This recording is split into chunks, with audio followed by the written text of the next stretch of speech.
Hello everyone, welcome back. तो आज हम प्रैक्टिकल एग्जांपल नंबर 13 सॉल्व करने वाले हैं on final accounts of proprietary concern. तो पहले पढ़ते हैं उन्होंने क्या कहा है।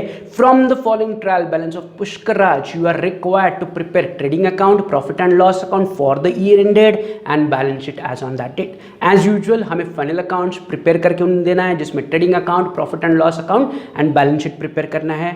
फिर से उन्होंने एज अ क्वेश्चन आपको ट्रायल बैलेंस दिया है, नीचे कुछ एडजस्टमेंट दी है। तो पहला काम हम क्या करेंगे, फॉर्मेट रेडी करेंगे।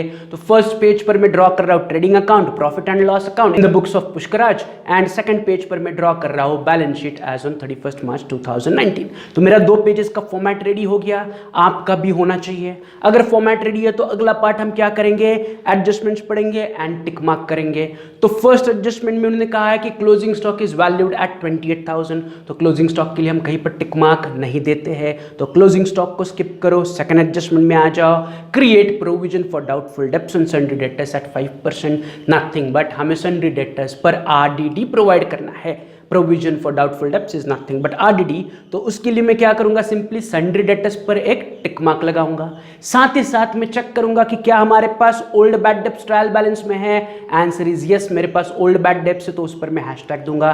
साथ ही साथ मैं चेक करूंगा कि क्या हमारे पास ओल्ड आरडीडी है on the credit side. RDD हमेशा क्रेडिट साइड में होगी ऑफ ट्रायल बैलेंस, तो क्रेडिट साइड में चेक करो, is there any old RDD given in the trial balance. Answer is no, so there is no old RDD, there is only old bad debts. मैंने उस पर hashtag दिया for adjustment 2। तो adjustment 2 के लिए मैंने डेटर्स पर एक टिक मार्क दिया एंड बैड डेब्ट्स पे हैशटैग दिया।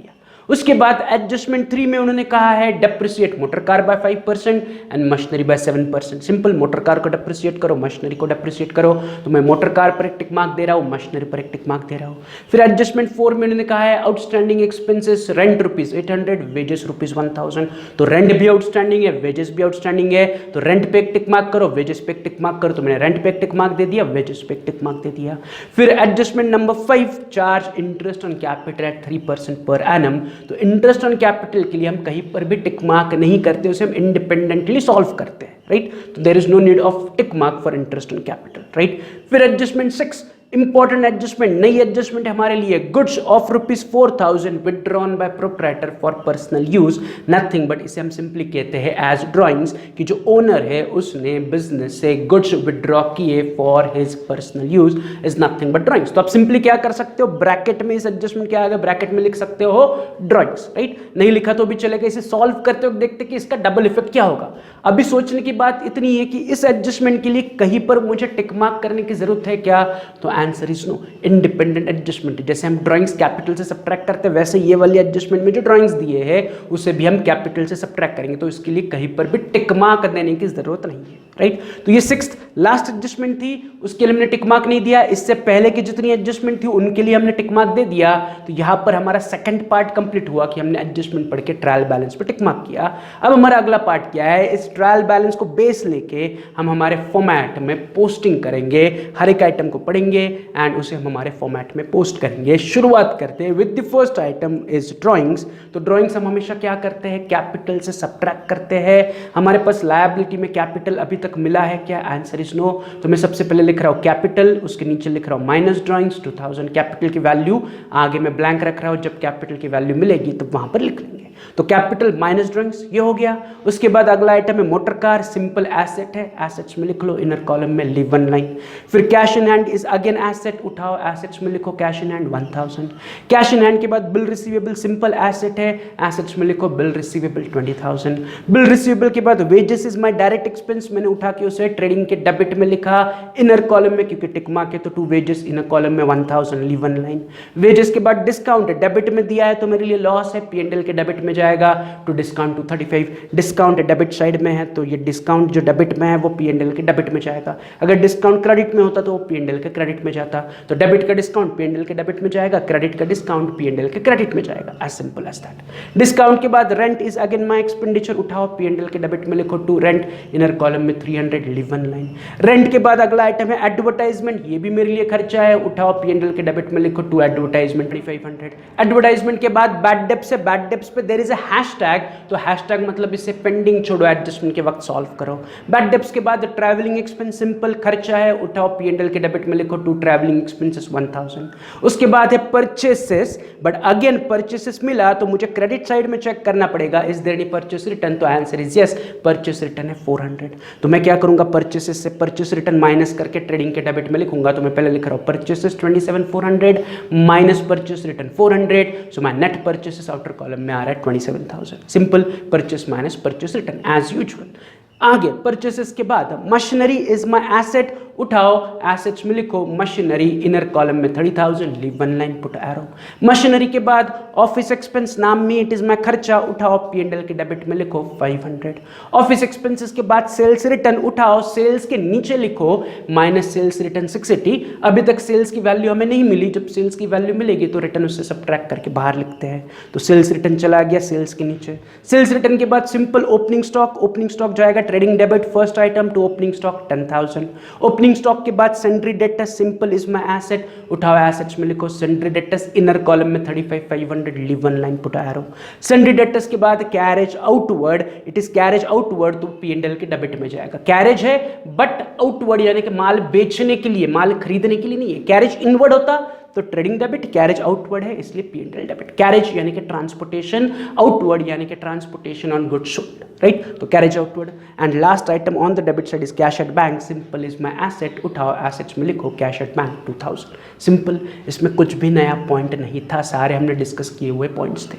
अब चलते हैं on the credit side. Credit में first item is capital, capital को उठाओ लायबिलिटी में फर्स्ट लाइन पर लिखो, उससे इमीडिएटली ड्राइंग सबट्रैक्ट करके आंसर नीचे ले लो। तो कैपिटल 80,000 माइनस ड्राइंग 2000, अब मेरा नेट कैपिटल नीचे बच रहा है 78,000।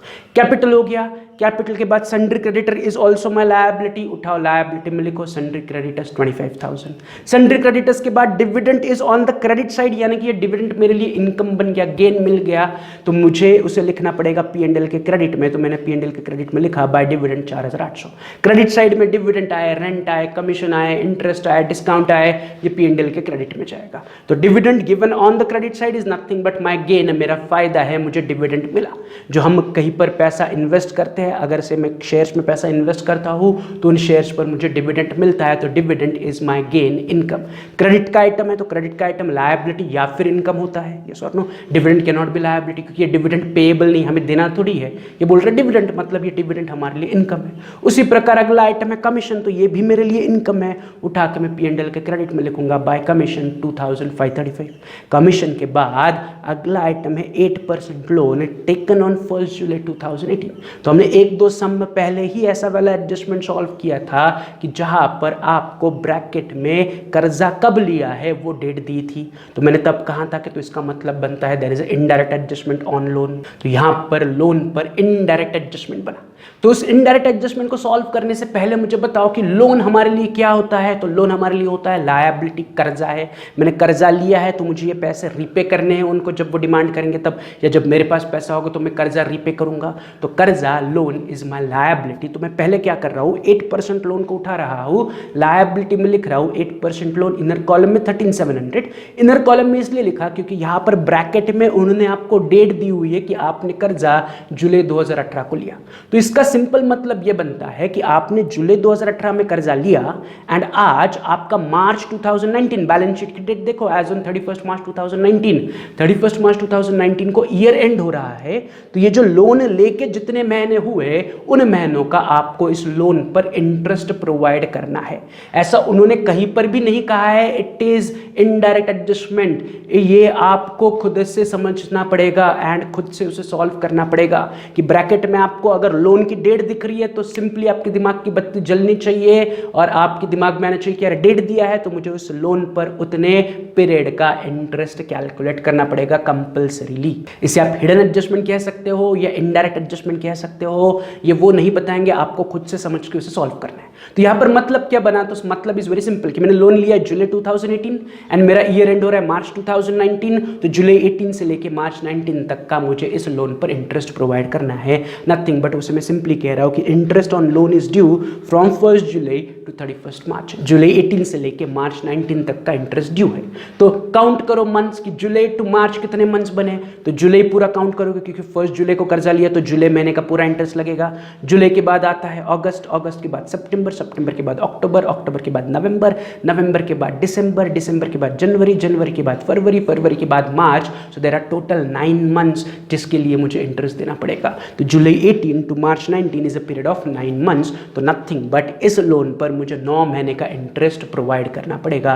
तो द क्वेश्चन इज कि 9 महीने का इंटरेस्ट यानी कि कितना, हमें रुपए में चाहिए, तो रुपए में कैलकुलेट करना पड़ेगा। तो उसके लिए कैलकुलेशन इज वेरी सिंपल कि मैंने कर्जा कितना लिया है 13,700, उस कर्जे का रेट ऑफ इंटरेस्ट क्या है 8%, क्योंकि 8% लोन है तो उस लोन पर मुझे 8% से इंटरेस्ट प्रोवाइड करना है। तो नथिंग बट 13,700 के कर्जे पर मुझे 8% से इंटरेस्ट चार्ज करना है, but for a period of 9 months. तो मेरा कैलकुलेशन ऑफ इंटरेस्ट होगा कि मेरा loan 13,700 into 8% into 9/12 is nothing but 822। तो 13,700 पर 8% से 9 महीने के लिए मेरा इंटरेस्ट बनता है 822। 13,700 कहाँ से आया, 13,700 इज द लोन की अमाउंट। 8% कहाँ से आया, परसेंटेज ऑफ इंटरेस्ट कि 8% लोन यानी कि लोन पर रेट ऑफ इंटरेस्ट है 8%। एंड 9 कहाँ से आया, तो 9 महीने, तो पीरियड, जितने पीरियड का जितने महीने का हमें इंटरेस्ट देना है। तो 13,700 के लोन पर 8% से 9 महीने का इंटरेस्ट बनता है 822। तो इस 822 को उठा के मैं क्या करूंगा, लोन में ऐड करूंगा, लोन में मैं कहूंगा प्लस इंटरेस्ट ड्यू 822। तो 13,700 प्लस 822, अब my loan will increase to 14,522 कि मैंने 13,700 का लोन लिया, लेकिन लोन लेके 9 महीने हुए तो इन 9 महीने का इंटरेस्ट उसमें ऐड होगा as 822। So my total loan to outer column बन जाएगा 14,522।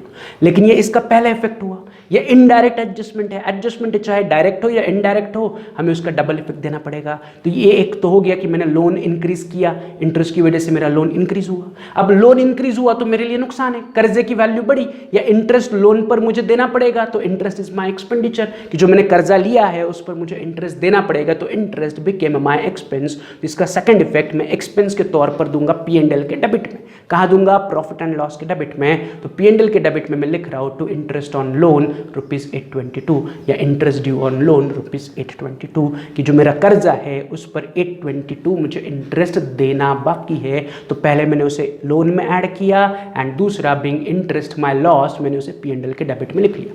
कर्जे का इंटरेस्ट इज माय नुकसान, तो मैंने P&L के डेबिट में लिख लिया। तो ये मेरा इंटरेस्ट ड्यू का डबल इफेक्ट हुआ, राइट, जो कि इनडायरेक्ट एडजस्टमेंट थी। उसके साथ साथ जो ट्रायल बैलेंस में आपको 8% लोन दिया था वो हमने पोस्ट किया, तो यहाँ पर 8% लोन का पोस्टिंग हुआ एंड उसकी इनडायरेक्ट एडजस्टमेंट का हमने डबल इफेक्ट दे दिया। एंड अब हम चलते हैं on the next item on the trial balance which is purchase return, जो ऑलरेडी हम परचेसेस से सब्ट्रैक्ट कर चुके हैं तो उसे इग्नोर करो। एंड चलो लास्ट आइटम पर विच इज सेल्स, तो सेल्स उठा के सिंपल ट्रेडिंग के क्रेडिट में लिखो by sales 38,680 minus sales return 680, net sales बाहर आ रहा है 38,000। 680 सेल्स रिटर्न ऑलरेडी हमें ट्रायल बैलेंस के डेबिट साइड में मिला था, वो ऑलरेडी हम लिख चुके थे इससे पहले, बस मैंने सेल्स लिखा, सेल्स रिटर्न सब्ट्रैक्ट करके अमाउंट बाहर ले ली। तो यहां पर हमारा सेल्स के साथ साथ ट्रायल बैलेंस का क्रेडिट साइड का भी पोस्टिंग कंप्लीट हुआ।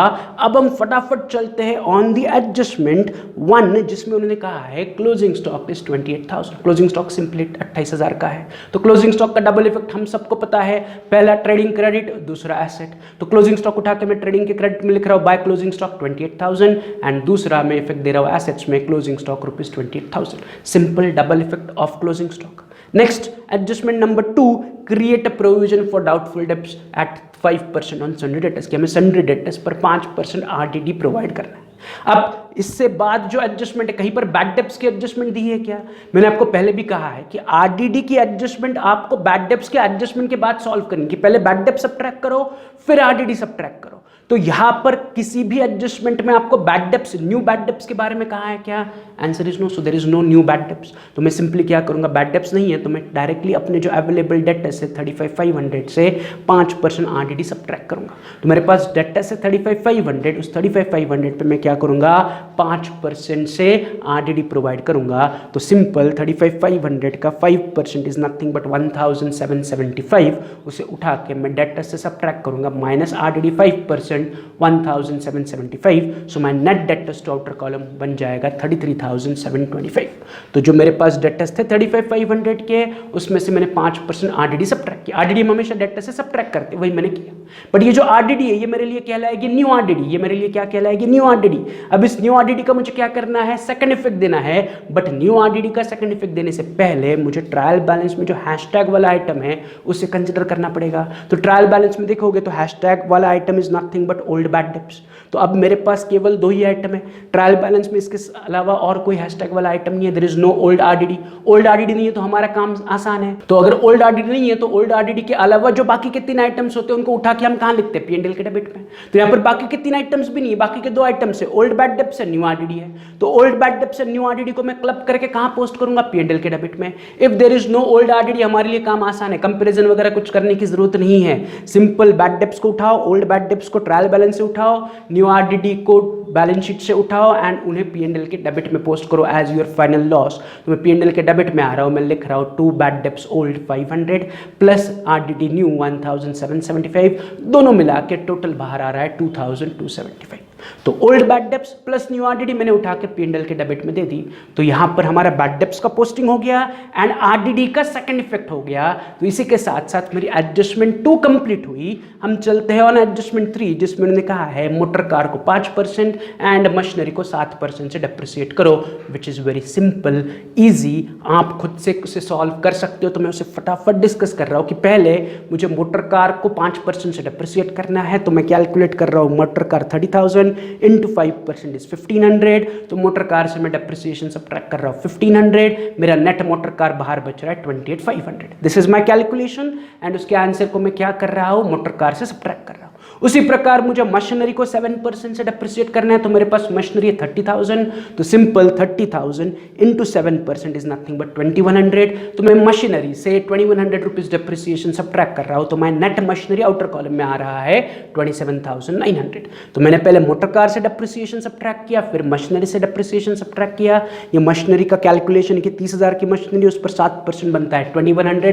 तो मैंने मशीनरी से 2100 डेप्रिसिएशन सब्ट्रैक्ट किया। अब मोटर कार का डेप्रिसिएशन एंड मशीनरी के डेप्रिसिएशन का सेकंड इफेक्ट, डेप्रिसिएशन का सेकंड इफेक्ट हमेशा कहां जाता है, पीएनडीएल अकाउंट के डेबिट में। तो इन दोनों डेप्रिसिएशन को उठा के मैं पीएनडीएल के डेबिट में आ रहा हूं। पहले तो मैं लिख रहा हूं टू डेप्रिसिएशन, अंडरलाइन करके मोटर कार 1500, उसके नीचे मशीनरी 2100, दोनों मिला के टोटल डेप्रिसिएशन आउटर कॉलम में आ रहा है 3600। मशीनरी एंड मोटर कार के डेप्रिसिएशन का सेकंड इफेक्ट। तो यहां पर एडजस्टमेंट 3 सॉल्व हो गई एंड उसका डबल इफेक्ट आ गया। इसके साथ साथ चलते हैं हम 4th एडजस्टमेंट पे, which is outstanding expenses. Rent 800, wages 1000। Rent 800 रुपये आउटस्टैंडिंग है, वेजेस 1000 रुपये आउटस्टैंडिंग है। तो आउटस्टैंडिंग आइटम हम क्या करते हैं, खर्चे में ऐड करते हैं। तो पहला आइटम कौन सा आउटस्टैंडिंग है, रेंट आउटस्टैंडिंग है। तो जो रेंट आउटस्टैंडिंग है मैं क्या करूंगा, रेंट में ऐड करूंगा। तो मैं रेंट में लिख रहा हूं प्लस आउटस्टैंडिंग रेंट 800। उसी प्रकार मैं क्या कर रहा हूं, वेजेस में आऊंगा, वेजेस में भी लिखूंगा plus outstanding 1000। So total wages outer column में आ गया 2000, टोटल रेंट आउटर कॉलम में आ गया 1100। आउटस्टैंडिंग रेंट रेंट में ऐड किया, आउटस्टैंडिंग वेजेस वेजेस में ऐड किया। तो ये पहला इफेक्ट हुआ आउटस्टैंडिंग रेंट एंड वेजेस का। अब मुझे outstanding rent and outstanding wages का सेकंड इफेक्ट देना पड़ेगा। आउटस्टैंडिंग का मतलब है मुझे पैसे देने बाकी है, मुझे रेंट के 800 और वेजेस के 1000 रुपए देना बाकी है। तो देना बाकी is nothing but my liability. तो आउटस्टैंडिंग एक्सपेंसेस का सेकंड इफेक्ट मैं दूंगा लायबिलिटी में। लायबिलिटी में मैं लिख रहा हूँ आउटस्टैंडिंग एक्सपेंसेस अंडरलाइन करके रेंट एंड वेजेस दोनों मिला के टोटल खर्चा आउटस्टैंडिंग इज 1800। वेजेस के 1000 रुपीज आउटस्टैंडिंग है, रेंट के 800 आउटस्टैंडिंग है, दोनों मिला के 1800 रुपीज आउटस्टैंडिंग है। तो ये एडजस्टमेंट 4 का सेकंड इफेक्ट हुआ। एडजस्टमेंट 4 का पहला इफेक्ट मैंने क्या किया, रेंट आउटस्टैंडिंग था, रेंट में ऐड किया। वेजेस आउटस्टैंडिंग था, वेजेस में ऐड कर दिया। वेजेस ट्रेडिंग के डेबिट में थे, वहां पर ऐड कर दिए।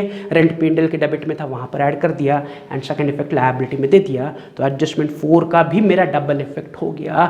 चलते हैं ऑन एडजस्टमेंट 5, जिसमें उन्होंने कहा है charge interest on capital eight 3% per annum. Simple सा एडजस्टमेंट है कि कैपिटल पर 3% से इंटरेस्ट चार्ज करो तो वेयर इज माई कैपिटल, तो लायबिलिटी में देखो पहला ही आइटम है कैपिटल ₹80,000 कि मेरे पास 80,000 का कैपिटल है। तो इस 80,000 कैपिटल पर क्या करना है, 3% से इंटरेस्ट चार्ज करना है। तो कितना, तो 80,000 का 3% इज नथिंग बट ₹2,400।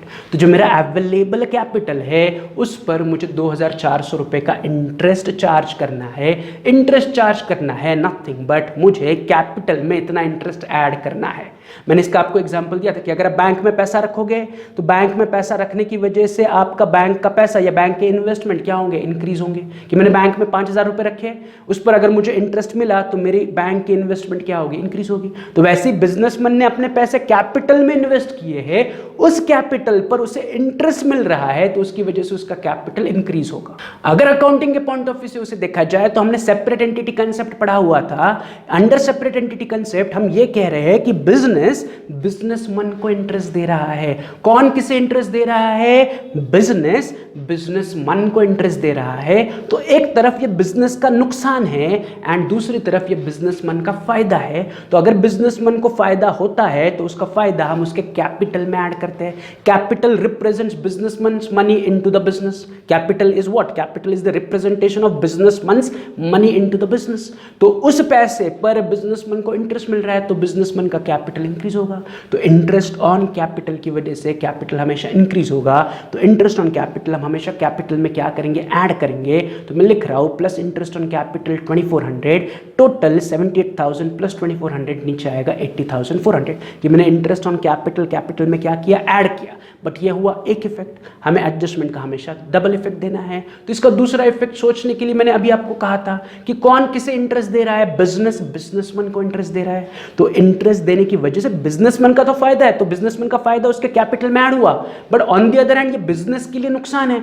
हम जो profit and loss account prepare कर रहे हैं, बैलेंस शीट प्रिपेयर कर रहे हैं, ये किसकी प्रिपेयर कर रहे हैं, हम बिजनेस के प्रिपेयर कर रहे हैं। तो बिजनेस को अगर नुकसान होता है तो बिजनेस का नुकसान हम रिकॉर्ड करते हैं P&L अकाउंट के डेबिट में। कहां रिकॉर्ड करते हैं, P&L अकाउंट के डेबिट में। तो इंटरेस्ट ऑन कैपिटल को मैं उठा के P&L के डेबिट में पोस्ट करूंगा as to interest on capital ₹2400। तो ये इंटरेस्ट ऑन कैपिटल का डबल इफेक्ट हुआ। एक, मैंने इंटरेस्ट ऑन कैपिटल में ऐड किया एंड दूसरा मैंने इंटरेस्ट ऑन कैपिटल क्या किया, P&L के डेबिट में लिखा।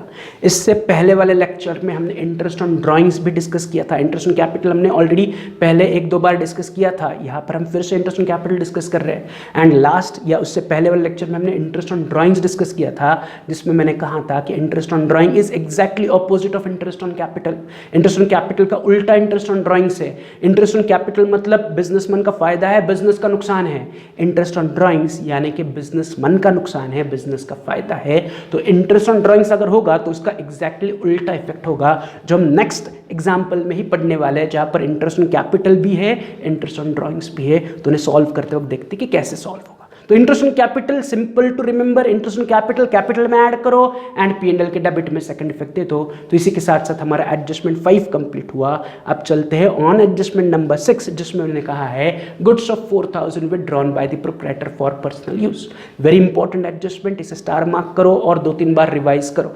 रिवाइज क्यों करना है, क्योंकि बार बार रिपीटेड आइटम नहीं, जैसे कि closing stock, depreciation, RDD, bad debts, ये रिपीटेड एडजस्टमेंट है। हम लगभग हर सम में उन्हें सॉल्व कर रहे हैं, बट ऐसी वाली एडजस्टमेंट कभी कभार आती है, तो keep on revising those adjustment. अब इस एडजस्टमेंट का मतलब सिंपल मैंने कहा था कि बिजनेसमैन ने, जो प्रोप्राइटर है, जो बिजनेस का मालिक है, उसने अपने बिजनेस से 4,000 रुपए के गुड्स निकाल लिए फॉर हिज पर्सनल यूज। तो हमने जर्नल एंट्रीज के वक्त पढ़ा हुआ है कि अगर आप बिजनेस से कोई भी आइटम या पैसा पर्सनल यूज के लिए निकालते हो तो उसे कहा जाता है ड्रॉइंग्स। तो नथिंग बट ये एडजस्टमेंट मेरे लिए बन गया ड्रॉइंग्स।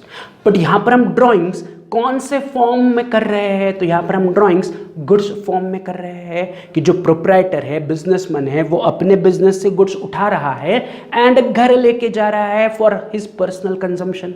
तो बिजनेस में गुड्स आ रहे हैं या बिजनेस से गुड्स जा रहे हैं, तो answer is very simple, business से गुड्स जा रहे हैं। बिजनेसमैन ने बिजनेस से गुड्स विड्रॉ किए तो बिजनेस से गुड्स जा रहे हैं। तो इस एडजस्टमेंट का मुझे डबल इफेक्ट देना पड़ेगा। एक कि बिजनेस से गुड्स गए उसका मुझे इफेक्ट देना पड़ेगा, एंड जो बिजनेस से गुड्स गए ये ड्राइंग्स है तो ड्राइंग्स का मुझे और एक इफेक्ट देना पड़ेगा, तो यहां पर मेरा डबल इफेक्ट होगा, एक गुड्स गए उसके लिए और दूसरा ये प्रोप्राइटर ने विड्रॉ किया तो ये ड्राइंग्स हुआ, तो ड्राइंग्स का जैसे हम हमेशा इफेक्ट देते हैं वैसे मैं उसे कैपिटल से सब्ट्रैक्ट करूंगा।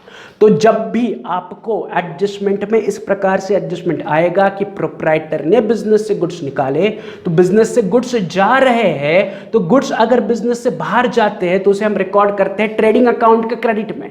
कहां रिकॉर्ड करते हैं? ट्रेडिंग अकाउंट के क्रेडिट में रिकॉर्ड करते हैं कि credit side denotes outward movement of goods.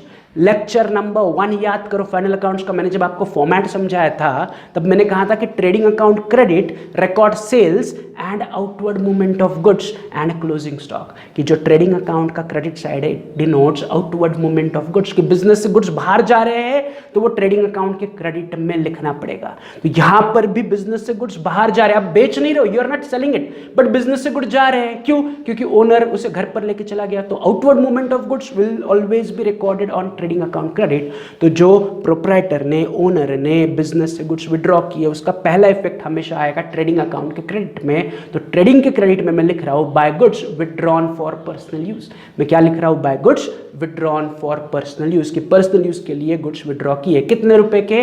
4000 के। ये क्लियर है? Outward movement of goods, business से गुड्स गए तो ट्रेडिंग को क्रेडिट करो कि ट्रेडिंग अकाउंट से गुड्स गए, यस और नो। जैसे कि आपने गुड्स परचेस किए थे तो ट्रेडिंग अकाउंट डेबिट हुआ था, गुड्स परचेस करने पर ट्रेडिंग डेबिट, गुड्स आए, उन्हीं परचेस किए हुए गुड्स में से आपने गुड्स निकाले तो उसका उल्टा ट्रेडिंग के क्रेडिट में जाएगा कि गुड्स प्रोप्राइटर ने निकाल लिए। तो वही मैं लिख रहा हूं by goods withdrawn for personal use ₹4000। ये 6th एडजस्टमेंट का पहला इफेक्ट हुआ। अब इसका second effect, it is nothing but my drawings. तो ड्राइंग्स को हम क्या करते हैं? कैपिटल से सब्ट्रैक्ट करते हैं। तो जो कैपिटल 80,400 मेरे पास बचा है उससे मैं लिख रहा हूं माइनस ड्राइंग्स ₹4000। जो गुड्स आपने बिजनेस से निकाल लिए is nothing but your drawings, तो मैंने कैपिटल से सब्ट्रैक्ट किया। अब मेरा नेट कैपिटल नीचे बच रहा है 76,400। सिंपल।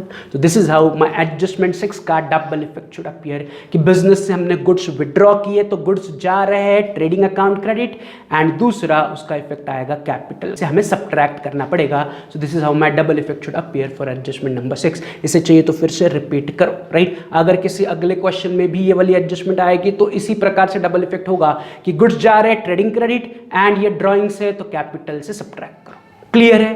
तो यहां पर एडजस्टमेंट 6 जो कि लास्ट थी वो कंप्लीट हुई। बस हमें एक एक करके बुक्स ऑफ अकाउंट्स को अब क्लोज करना है, स्टार्टिंग विथ ट्रेडिंग अकाउंट। तो मैं ट्रेडिंग अकाउंट को बैलेंस कर रहा हूं। ट्रेडिंग को बैलेंस करने पर मुझे 31,000 का ग्रॉस प्रॉफिट मिल रहा है कि 31,000 इज द ग्रॉस प्रॉफिट।